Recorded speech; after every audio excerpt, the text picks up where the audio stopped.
हमारी आवाज तो आ रही है ना? यस मैम, क्लियर आ रही है। ओके। तो चलिए दोस्तों, देखते हैं हम लोग की समय सरगम, यह जो कृष्णा सोप्ती का उपन्यास है, यह उपन्यास अपने समय और समाज को किस प्रकार से आंतरिकता से रचता है।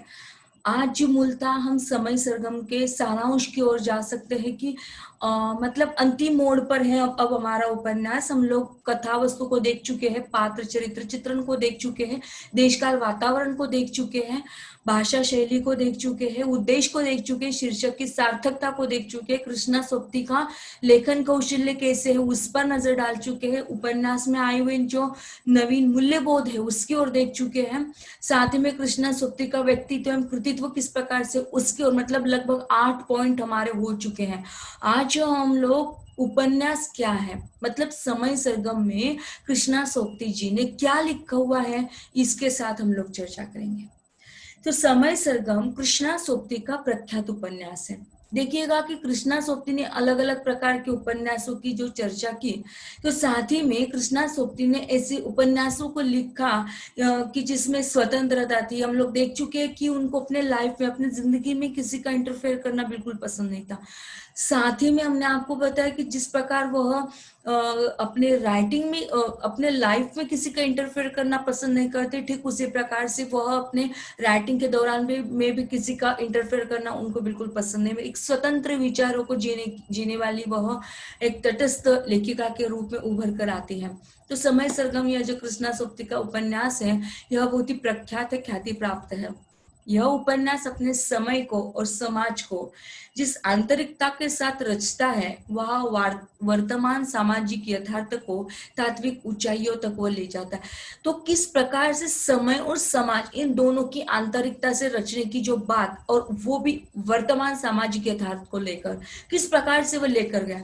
क्योंकि हम लोग देख चुके हैं कि समय एक जगह पर है, समाज एक जगह पर, लेकिन समय के साथ हम लोगों को चलना है। मतलब कि समय सरगम इस उपन्यास में चित्रण किया गया, सत्य को उजागर किया, लेकिन यह सत्य किनकी ओर था? युवावस्था पर थी। यह जो कथा वस्तु युवावस्था पर आधारित था या किन लोगों पर? दलित साहित्य पर है, स्त्री साहित्य पर रचा गया ये उपन्यास है, किस साहित्य पर रचा गया उपन्यास है, बताइएगा।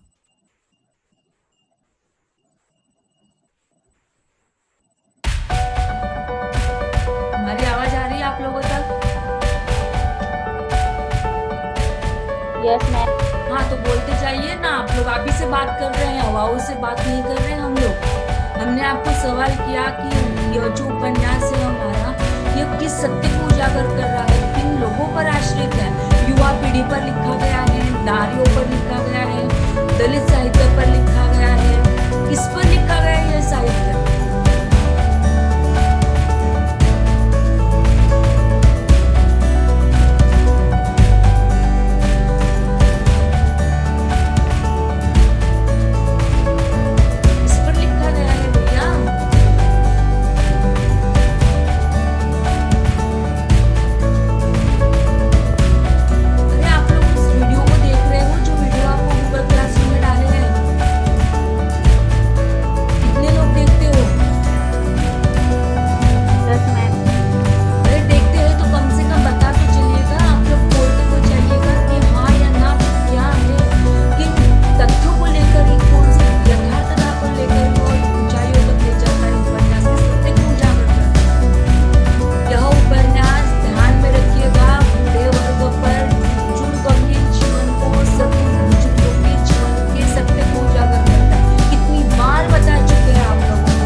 प्रॉब्लम है तो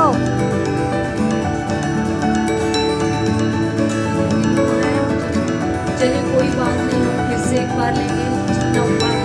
समय संगम कृष्णा सूक्ति जी का एक प्रख्यात उपन्यास है। यह उपन्यास अपने समय और समाज को जिस आंतरिकता के साथ रचता है, यहाँ पर वर्तमान सामाजिक यथार्थता के तात्विक ऊंचाइयों तक उपन्यास बनाया जाता है। वास्तविक तौर पर यह जो उपन्यास है, यह उपन्यास बुजुर्गों के जीवन के सत्य को उजागर करता है। देखिएगा कि हमने स्टार्टिंग से लेकर एंड तक आपको बताया कि इनका मूल पर्पस क्या है। युवावस्था को उजागर करना इनका मूल कार्य नहीं है। युवावस्था पर यह जो उपन्यास है यह नहीं ले जाता, बल्कि बुजुर्गों के जीवन के सत्य को उजागर करता है। लेखिका स्वयं एक बुजुर्ग है। उपन्यास में वो तटस्थता के साथ मनुष्य की स्वाधीनता को उजागर करती है। मतलब स्वाधीनता यानी क्या, तो स्वतंत्रता। हर मनुष्य को स्वतंत्रता है और उस स्वतंत्रता के साथ जीने का हक सभी को है, और यही बात हमें इस उपन्यास के जरिए प्राप्त होती है। अब यहाँ तक समझ में आया आपको? अरे बोलो ना कुछ तो भी। Yes ma'am. ओए पल्लवी, आगे रीना। बढ़ना आगे बढ़ना है। Yes ma'am. ओके। उपन्यास की जो नायिका है, उपन्यास की नायिका कौन है पल्लवी?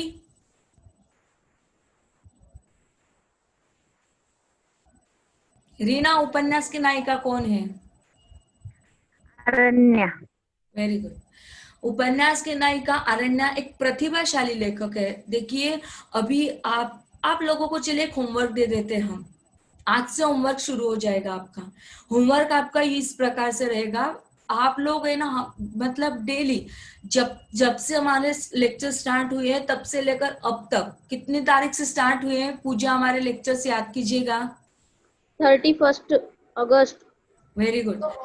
तो 31 अगस्त से लेकर 15 सितंबर तक के जितने भी लेक्चर्स है, उस लेक्चर्स की वीडियो को आपको देखना है। और हर कोई व्यक्ति, हर कोई है ना, जितने लेक्चर्स अटेंड कर रहे हैं वो भी, और जो लेक्चर्स अटेंड नहीं कर रहे हैं उनके लिए भी, क्योंकि ये ऐसा का ऐसा लेक्चर्स हम गूगल क्लासरूम पे डलवाते, एक वर्ड भी यहाँ से ड्रॉप आउट नहीं करवाते, है ना।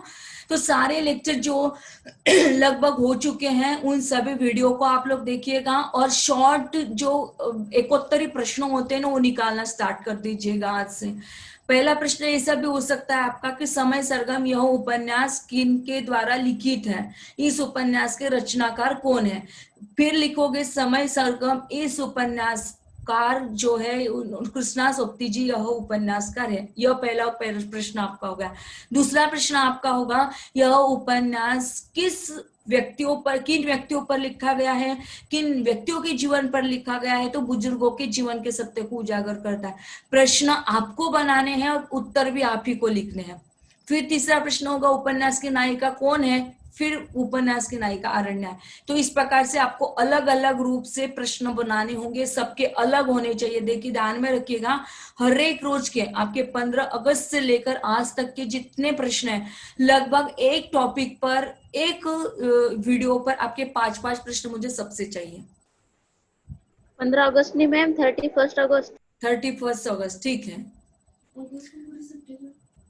31 अगस्त से लेकर आज की 15 सितंबर है, तो 15 सितंबर तक आपके लगभग, मतलब आप तो यूं मानते चलिएगा कि 1 सितंबर से लेकर 15 सितंबर, मतलब आपके पूरे 15 दिन हो गए।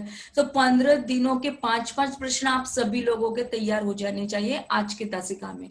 तो कल तक ये होमवर्क, ठीक है, नेक्स्ट मंडे तक आपके ये प्रश्न हो जाएंगे। हो हाँ, जाएंगे मैम। ओके, वेरी हाँ गुड। मैम। और गूगल क्लासरूम में आप लोग डालते जाइएगा, जैसे जैसे आप लोगों के होते जाते हैं आप लोग ऐसा बताते जाइएगा, आपका नाम बताते जाइए, और ठीक साथ ही में कितने हुए, 31 सितंबर से 31 अगस्त से लेकर 15 सितंबर के कितने प्रश्न तैयार हुए, 5-5 करके काउंटिंग कीजिए जरा, मुझे काउंटिंग नहीं आती है। कितने प्रश्न होंगे?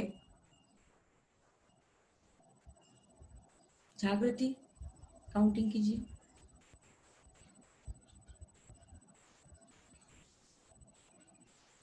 31 अगस्त से लेकर 15 मैम सितंबर 80, मैम 80।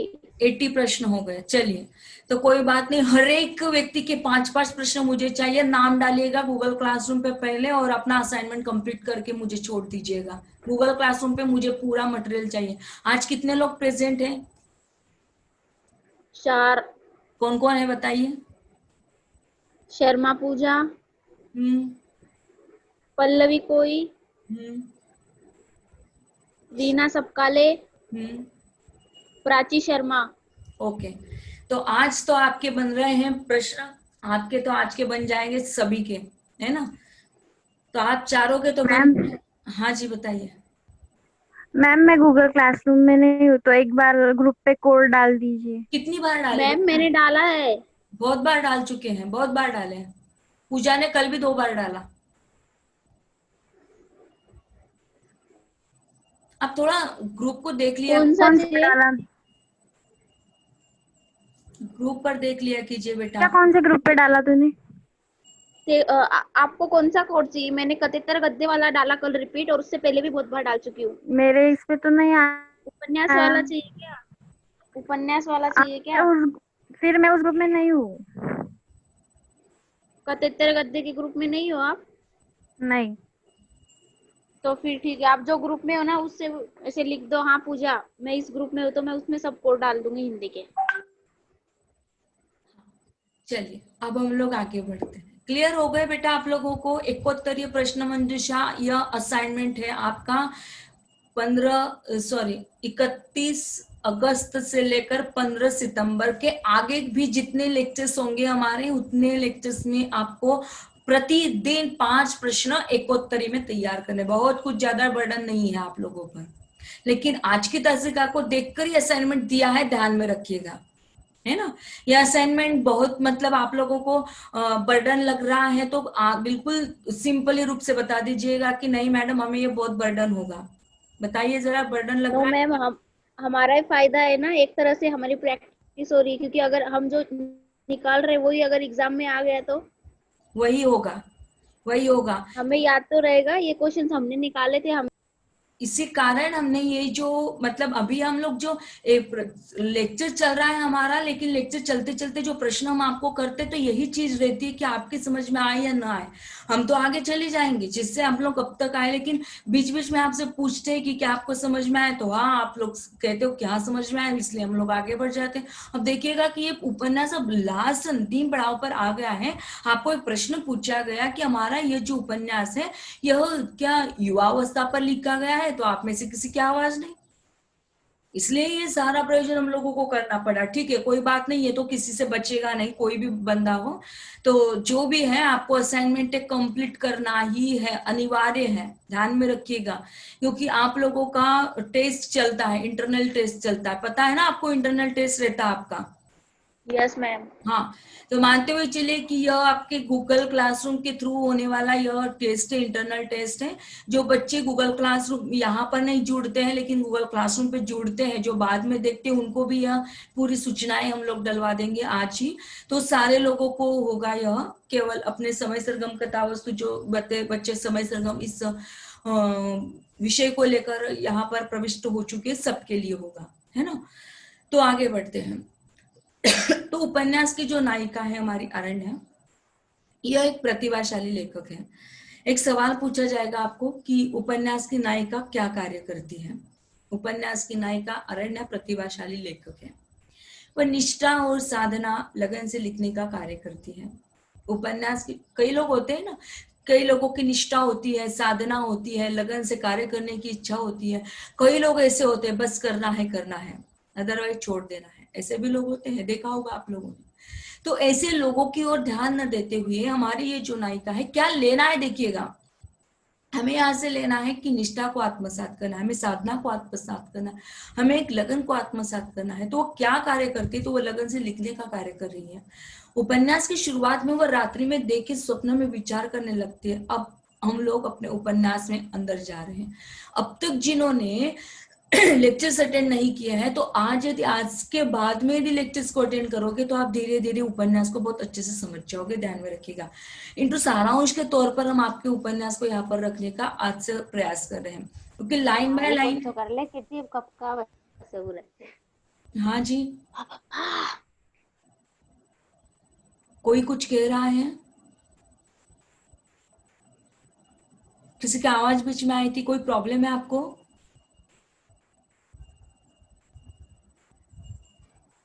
हेलो। No ma'am. हाँ, उपन्यास के नायिका अरण्या प्रतिभाशाली लेखक के रूप में उभर कर आती है। वह निष्ठा एवं साधना और लगन से लिखने का कार्य कर रही है। उपन्यास की जो शुरुआत होती है हमारी, वह रात्रि में देखे स्वप्न में विचार करने लगती है। मतलब किन्होंने उपन्यास की शुरुआत में हमारी जो अरण्या है, जो रात्रि में स्वप्न देखा।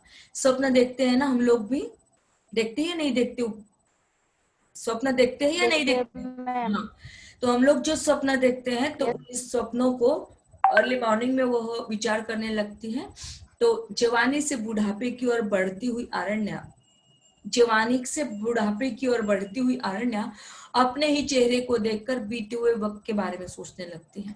देखिए ना, हम लोग आज जवान हैं, आप लोग युवावस्था में हैं, तो हम लोग क्या करते हैं, अपने आप को बहुत सुंदरता से रखने का, सुंदरता से बात करने का प्रयास करते हैं।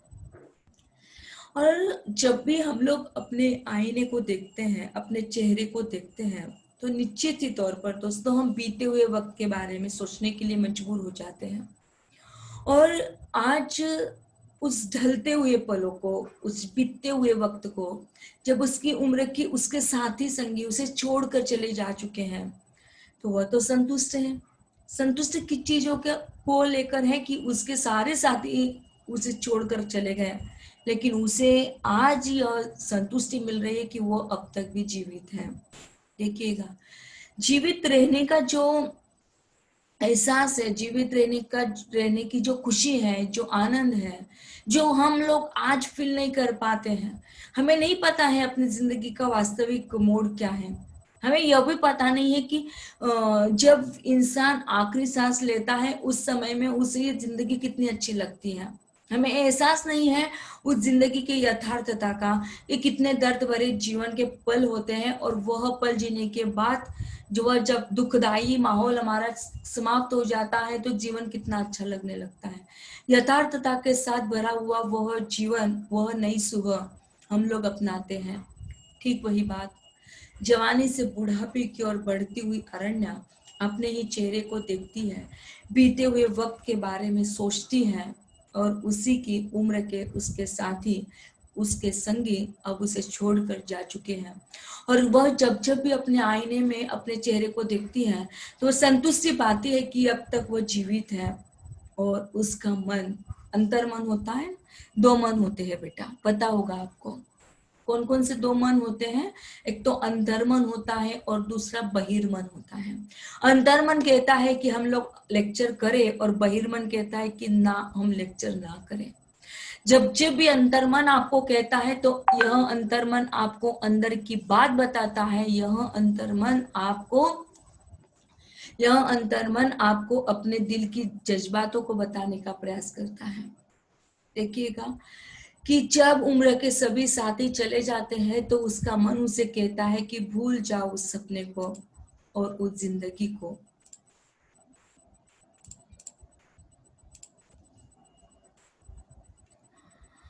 भूल जाओ उस सपने को और उस जिंदगी के मजे ले लो। देखिएगा कि किस प्रकार से वह अपने जिंदगी को, बीते हुए पलों को, अपने बिछड़े हुए साथियों को याद करती है, और उस वक्त के बारे में वो सोचने के लिए मजबूर हो जाती है।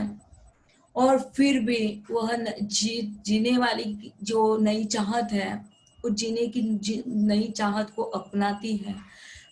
जो दर्द भरा सपना उसे आता है कि भूल जाओ उस दर्द भरे सपने को और जिंदगी का मजा ले लो, तो उस जिंदगी के मजा लेने में वह कामयाब हो जाती है। और अभी सब कुछ कल ही की तरह है। अंतिम पड़ाव वाली भूमिका कभी भी पास आ खड़ी हो सकती है। अंतिम पड़ाव क्या है दोस्तों? देखिएगा कि जिंदगी का अंतिम पड़ाव है, वृद्धावस्था में चली गई है हमारी लेखिका, और वृद्धावस्था में चली जाने वाली हमारी अरण्या। कहीं ना कहीं उसे यह डर भी लगता है, वह एहसास उसे लगता है कि कहीं जैसे हमारे साथी संगी हमें छोड़कर चले गए हैं, इस जिंदगी से उबर कर निकल गए हैं, कहीं हमारी भी मृत्यु न हो जाए। और इस मृत्यु के भय से ही क्यों न हो, हमारी यह जो अरण्य है, यह अंतिम पड़ाव वाली भूमिका उसके पास आकर खड़ी हो जाती है। उसके बारे में हम क्यों सोचें, क्यों सोचे हम उसके बारे में? यह प्रश्न उसके दिल दिमाग में छा जाता है। सबकी जिंदगी तो एक न एक दिन खत्म होने ही वाली है, उसके बारे में क्यों सोचे? देखिएगा कि जब जब भी मनुष्य इस प्रकार के तनाव के साथ बीतता चला जाता है, इस प्रकार की समस्याओं के साथ जूझता हुआ दिखाई देता है, तो कहीं ना कहीं हमें यह देखने के लिए मजबूर हो जाते हैं कि सच्चाई का पर्दाफाश उस जगह पर होना नितांत आवश्यक हो जाता है। सबकी जिंदगी जब एक साथ खत्म होने वाली है, तो क्यों हम लोग एक दूसरे के साथ जुड़े रहते हैं, क्यों एक दूसरे के साथ घुल मिलकर बात करने लगते हैं?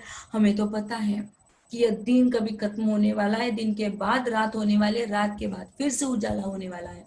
और जब सभी साथी संगी छोड़कर चले जा चुके हैं, तो संतुष्टि दिल में होती है कि आज हम जीवित हैं, और उस बीते हुए पल को, उस बहुत गंदा जो सपना उसे आया हुआ है, दर्द भरा सपना जो आया हुआ है, उस सपने को भूल जाने के लिए अपना अंतर्मन क्यों उसे प्रेरित कर रहा है। लेकिन कल तक कल के जैसा ही तो सब कुछ है। अंतिम पड़ाव वाली भूमिका कभी भी उनके पास आकर खड़ी हो सकती है, तो हम उसके बारे में क्यों सोचें? सभी की जिंदगी तो एक न एक दिन खत्म होने ही वाली है, उसके बारे में हम क्यों सोचें? क्या ऐसा आप में से और हम में से कोई व्यक्ति है कि जो व्यक्ति अपनी जिंदगी को खत्म करने के लिए आमादा है?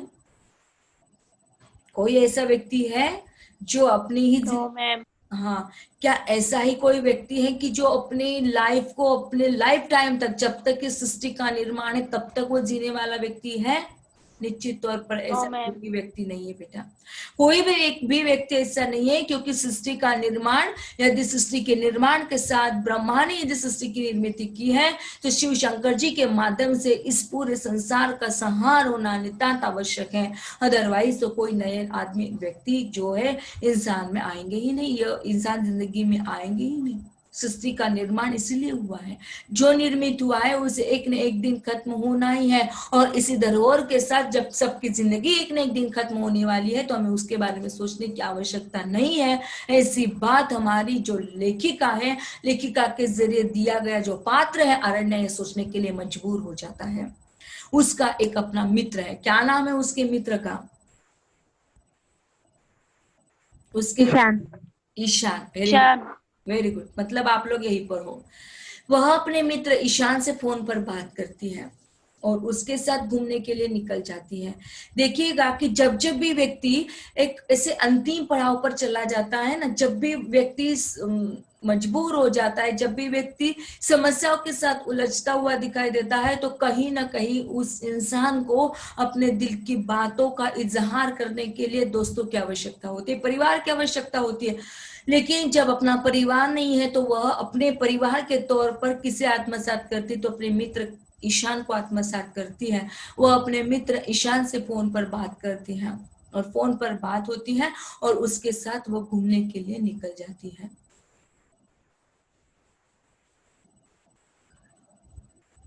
8:15 पे खत्म होगा। वह अपने मित्र ईशान से फोन पर बात करती है और उसके साथ घूमने के लिए निकल जाती है। दोनों एक दूसरे का इंतजार करते हैं, दिल खोल कर बातें करते हैं। देखिए ना, एक व्यक्ति ऐसा होता ही है दोस्तों कि हम अपनी जिंदगी को अपने दोस्तों के साथ शेयर करने के लिए मजबूर हो जाते हैं, चाहे कोई भी इंसान हुआ। फिर वह मित्रता अपने माता पिता के साथ हो सकती है, वह घनिष्ठता अपने टीचर्स के साथ हो सकती है, वह घनिष्ठता अपने साथ पढ़ने वाली, अपने साथ रहने वाली, या यह घनिष्ठता अपने भाई के साथ हो सकती है। जरूरी नहीं है दोस्तों कि यह मित्र या जो सहेली है वो बाहर की हो, बिल्कुल जरूरी नहीं है। वह अपना मित्र जो है तो उसके साथ किस प्रकार से बात करती है और दिल खोल कर बातें करते हो या नहीं करते हो? आप लोग है क्या आपके भी साथी या नहीं है? यस मैम, है ना? बस केवल पूछा आप ही के है मुझे लगता है, बाकी के जो 2 लोग जुड़े हुए, एक शायद कट हो गए। नहीं है मैम। है ना, गुड, वेरी गुड। बोलते चले जाइएगा बेटा, ये केवल एक तरफा लेक्चर नहीं पॉसिबल है। जब तक आप लोग उस लेक्चर्स में पूरी तरह से जुड़ेंगे नहीं ना, तो ये सारी चीजें आपको समझ में नहीं आएंगी। ध्यान में रखिएगा, ये जो उपन्यास है, तो उपन्यास में एक अपनी और आरण्या को ले लीजिए, एक दमयंती को ले लीजिए, कामिनी को ले लीजिए, और चौथा इंसान जो है वह ईशान है। जब तक हम अपने आप को उन पात्रों में डालोगे नहीं कि हाँ मैं अरण्या हूँ और मेरी अरण्या की जिंदगी ऐसे बीत रही है, मैं एक लेखिका हूँ और ये मेरी कामिनी जो सहेली है, भूल जाइएगा आप आपके जो नाम है, ओरिजिनल नाम, और इनके नामों के साथ जब तक आपकी जिंदगी जो जैसे चल रही है। अब देखिएगा कि जैसे पूजा को यदि हमने अरण्या बना लिया और पूजा के साथ रहने वाली कौन है, रीना है, तो रीना को हमने ईशान बना लिया। तो पूजा और रीना अच्छी दो सहेलियां, तो हमने क्या किया, एक को अरण्या बना लिया, दूसरे को ईशान बना लिया। दमयंती को एक को बना लिया और दूसरे को हमने कामिनी बना लिया। चलिए अब यही इसी नामों के साथ हम लोग आपको पहचानेंगे आज के बाद में। पूजा कौन है, अरण्या है। रीना कौन है, तो ईशान है ना। तो पूजा ने क्या किया, मतलब अरण्या ने क्या किया, ईशान को कॉल किया। ईशान माने कौन, रीना। दोनों ने एक दूसरे को कॉल किया, और कॉल किया किस चीज पर कॉल किया, चलो हमने घूमने के लिए निकलना है, घूमने के लिए बात, तो उन्होंने उनको कॉल किया। क्लियर हो रहा है आपको, समझ में आ रहा है? Yes ma'am. हाँ, जी मैम। तो सबकी जिंदगी वह क्या कहती है, देखिए, अंतिम पड़ाव पर जाने वाली भूमिका कभी भी अपने पास आकर खड़ी हो सकती है। हम उसके बारे में नहीं सोचना चाहेंगे, बल्कि सबकी जिंदगी एक न एक दिन खत्म होने ही वाली है, उसके बारे में हम क्यों सोचें। वो अपने मित्र ईशान को फोन पर बात करती है, उसके साथ घूमने के लिए निकल जाती है। दोनों एक दूसरे का इंतजार करते हैं, दिल खोल कर बात करते हैं, है ना। हम लोग अपने दोस्तों के साथ दिल खोल कर बात करते हैं, हंसी खुशी के अपने जितने भी पल होते हैं वो बिताते हैं। अरण्या जो है हमारी, वो अरण्या वक्त की पाबंदियों को मानती है। देखिएगा, जब भी हम बात कर रहे हैं अरण्य के संदर्भ में, तो अरण्य की खासियत कौन कौन सी है, वह बाहर प्रकृति के सानिध्य में निकल जाती, वह अकेली नहीं निकलती, ध्यान में रखिएगा, वो अपने साथी के साथ निकलना पसंद करती है। उसका जो साथी है उसका नाम ईशान है। और जब वो दोनों एक दूसरे के साथ घुल मिलकर बातें करते हैं, देखिएगा जब वो घूमने के लिए निकल जाते हैं, तो कई लोग होते हैं चुप्पी साधे हुए, ऐसे हाथों पर हाथ रखे हैं, मुंह पे उंगली रखी और चुपचाप बैठे रहे, कुछ न सुने कुछ न बोले। गांधी के 3 बंधन होते हैं ना, होते हैं। Yes ma'am. हाँ, यस तो मैम। कई लोग ऐसे होते हैं जिंदगी में। जब हम लोग समाज में देखते हैं ऐसे लोगों को, तो कई लोग हमारे सामने आते हुए दिखाई देते हैं। लेकिन देखिएगा कि जब जब भी बात चलती है इंसानों की, तो इंसान का अपना अलग नेचर होता है। तो जब हम लोग बात कर रहे हैं अपने अरण्या की, तो अरण्या की एक खासियत है कि वह लेखिका है। चूंकि वह लेखिका होने के साथ साथ अकेली रहती है, स्वतंत्र विचारों को अपनाने वाली है। स्वतंत्र विचारों को अपनाने वाली होकर भी वो जिंदगी के अंतिम पड़ाव पर जाने वाली लेखिका है। अंतिम पड़ाव पर होने वाली भूमिका इस रूप में, क्योंकि वह बुजुर्ग है ना। साथ ही में जब वह अपने जिंदगी के उन पड़ावों को देख रही है, तो जब भी वह अपने जिंदगी को देखती है, तो उन पड़ावों को जब वो देख पाती है, तो कहीं ना कहीं उसका जो अंतर मन है उसे देखने के लिए, सोचने के लिए मजबूर कर देता है कि चलो जो हुआ वो तो चला गया, जो साथी संगी उसे छोड़कर चले गए, हम उसके बारे में नहीं सोचते क्योंकि बहुत बुरा सपना था। अब तो हम तो जीवन यापन कर रहे हैं, तो हमें उस सपने को, बुरे सपने को भूल जाना है और जिंदगी का हमें मजा लेना है। और जिंदगी का मजा लेने के लिए हमें प्रकृति के सानिध्य में जाना है, प्रकृति जो है उसका आनंद हमें लेना है। तो फिर वह ईशान को कॉल करती है। ईशान को घूमने के लिए निकल जाने के लिए वो मजबूर करती है। दोनों एक साथ निकल गए। निकलते समय में भी ध्यान में रखिएगा कि वह चुपचाप नहीं निकले हैं। कई ऐसे साथी होते हैं दोस्तों कि जब दोनों निकलते हैं तो वो चुप्पी साधे हैं, ये भी चुप्पी साधे, एक दूसरे से बात नहीं करते, तो दोनों साथ में जाने का मतलब क्या है ना। तो दोनों यदि साथ में निकल रहे हैं, तो दोनों एक दूसरे का इंतजार यदि कर रहे हैं, तो दोनों को दिल खोलकर बातें करने का पूरा पूरा अधिकार है। दोनों को एक दूसरे पर रूठने का, एक दूसरे को मनाने का पूरा पूरा अधिकार दिया है। उसे दोस्ती कहते हैं। नहीं तो दोस्ती माने क्या, तो बस लड़ाई झगड़ा, यह नहीं है। दोस्ती का मतलब होता है इंतजार करना, दोस्ती का मतलब होता है निष्ठा करना, दोस्ती का मतलब होता है एक दूसरे पर मर मिटना, दोस्ती का मतलब होता है जो मेरे पास है वो दूसरों को देना, दोस्ती का मतलब होता है दिल खोलकर मेरे दिल में जो है वो आपको बताना। ये सारी चीजें किन में है? अरण्या और ईशान, इन दोनों में चल रही है। हंसी खुशी के साथ वह अपने जो बीते हुए पल है, जो अपने पल है, उन पलों को बिताने का प्रयास कर रहे हैं। और साथ ही में अरण्या एक लेखिका होने के बावजूद वह वक्त की पाबंदियों को मानती, घर पर है, अकेली है, फिर भी वह वक्त की पाबंदियों को मानती है। और हम लोग वक्त की पाबंदियों को नहीं मानते हैं, क्योंकि आज भी देखिएगा पूजा, हमारे आज मीटिंग होगी बेटा, आज दोपहर लगभग 12:30 या 1 बजे की मीटिंग का टाइम रखवा दीजिए, तब तक आपके सारे लेक्चर्स हो जाते हैं ना? हाँ मैम। हाँ, जूम मीट, आपके साथ ही क्या मैम?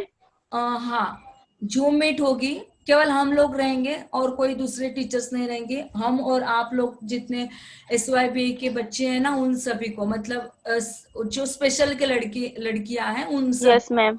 उन सभी के लिए मैसेज आप लोग फॉरवर्ड कर दीजिएगा कि आज हमारी मीटिंग है शार्पली 1 बजे, है ना? तो एक दूसरे का इंतजार करते हैं, दिल खोलकर बात वो दोनों करते हैं, हंसी खुशी से अपने पलों को बिता रहे हैं। कई लोग ऐसे होते हैं दोस्तों कि अपने जिंदगी का जो खुशी का इजहार है वह दूसरों तक नहीं कर पाते, लेकिन हमारी अरण्या और ईशान दोनों एक दूसरे के साथ बीते हुए पलों को, अच्छे बुरे दुख के सुख के सारे जो पल है एक दूसरे के साथ शेयर करते हैं, माने दिल की जज्बातों को एक दूसरे के साथ शेयर करने के लिए अरण्या और ईशान दोनों भी अपने दोस्ती का इजहार करने के लिए तत्पर रहते हैं, हंसी खुशी से अपने पलों को बिताते हैं। और अरण्या वक्त की पाबंदियों को मानती है। अब देखिएगा, अब हम लोग चलते हैं पार्क में, पार्क में जाना चाहते हो ना, घूमने के लिए निकल पड़े ना हम लोग। Yes ma'am. हाँ, तो घूमते हैं तो हम लोग किसे देखते हैं?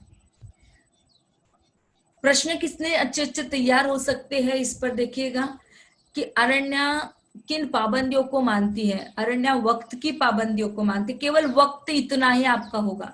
दोनों कहाँ घूमने के लिए जाते हैं? तो दोनों घूमने के लिए निकलते हैं, दोनों पार्क में घूमने के लिए निकलते हैं। देखिएगा पार्क में अरण्या किन किन चीजों को आकर्षित करती है, अरण्या किन किन चीजों को लेकर आकर्षित हो जाती है? तो पार्क में क्या क्या होता है? झूले। पार्क, हाँ, झूले। और बैठने के लिए सब सुविधाएं। और हम ऐसे पार्क में जा रहे हैं, ऐसे नेचुरल थिंकिंग के साथ आप लोगों को थिंकिंग करनी चाहिए कि हम लोग पार्क में घूमने के लिए गए हैं। तो पार्क में केवल झूले नहीं होते हैं मेरे प्यारी बच्चियों, तो पार्क में रंग बिरंगे फूल होते हैं, गोलाकार क्यारियां होती है, मोरपंखी पौधे होती है, सजीले पत्ते होते हैं। जो झूले वगैरह होते हैं उन्हें युवावस्था आकर्षित करती, उन्हें बूढ़े वर्ग जो है, उन बूढ़े वर्ग को ये सारी चीजें आकर्षित करती हैं। ध्यान में रखिएगा, अरण्या इन दो सभी चीजों को लेकर आकर्षित हुई थी। फिर से एक बार रिपीट करेंगे कि जब वो दोनों पार्क में घूमने के लिए जाते, कामिनी और दमयंती दोनों घूमने के लिए निकले ना? ईशान और अरण्या। Very good. ईशान और अरण्या जब दोनों घूमने के लिए निकले हैं, पार्क में चले गए हैं, तो दोनों पार्क में गए हैं, तो घूमने के लिए जब वो गए तो पार्क में उन्होंने क्या क्या देखा? पहली चीज, रंग बिरंगे फूल, गोलाकार क्यारियां, मोरपंखी पौधे, सजीले पत्ते। 4 चीजें आपको लिखनी है बस। एक उत्तरी प्रश्न आपका तैयार हो गया। अरण्या पार्क में किन चीजों को लेकर आकर्षित होती है? तो रंग बिरंगे फूल, गोलाकार क्यारियां, मोरपंखी पौधे, सजीले पत्ते। बस हो गया आपके प्रश्न का उत्तर। इस प्रकार से प्रश्न आपको हर एक व्यक्ति को 5-5 तैयार करना। और जब भी लोग इस पार्क में आते हैं तो इस पार्क में बूढ़े बुजुर्ग नागरिक घर परिवार से बाहर होकर सार्वजनिक संवाद करते हैं। देखिएगा, सार्वजनिक संवादों में और पारिवारिक संवादों में अंतर होता है। बताइएगा हमें, सार्वजनिक संवाद कैसे होते हैं, पारिवारिक संवाद कैसे होते हैं? कौन बताएगा पारिवारिक संवाद कैसे होते हैं?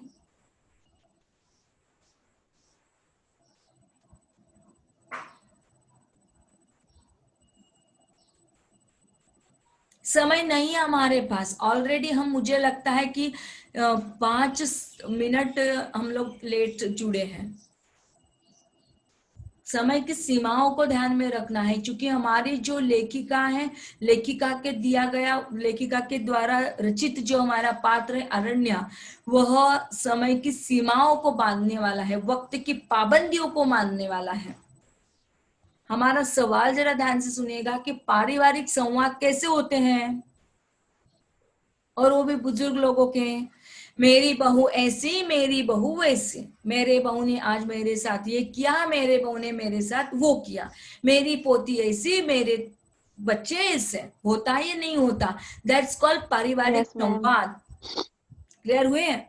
और सार्वजनिक Yes. संवाद से तात्पर्य होता है कि जो सार्वजनिक माहौल समाज का चल रहा है, जैसे आज हमारा जो माहौल है, कोरोना का साम्राज्य सब जगह पर चल रहा है, संघर्ष सब ओर चल रहा है, तो सार्वजनिक संवादों के तौर पर हम आपको एक छोटा सा एग्जाम्पल बताएंगे कि जिस प्रकार कोरोना के महामारी में जितने भी फैमिली की डेथ हुई है, किस प्रकार से यह जो कोरोना है यह किस प्रकार से दिन ब दिन फैलता चला जा रहा है, दैट्स कॉल्ड सार्वजनिक संवाद।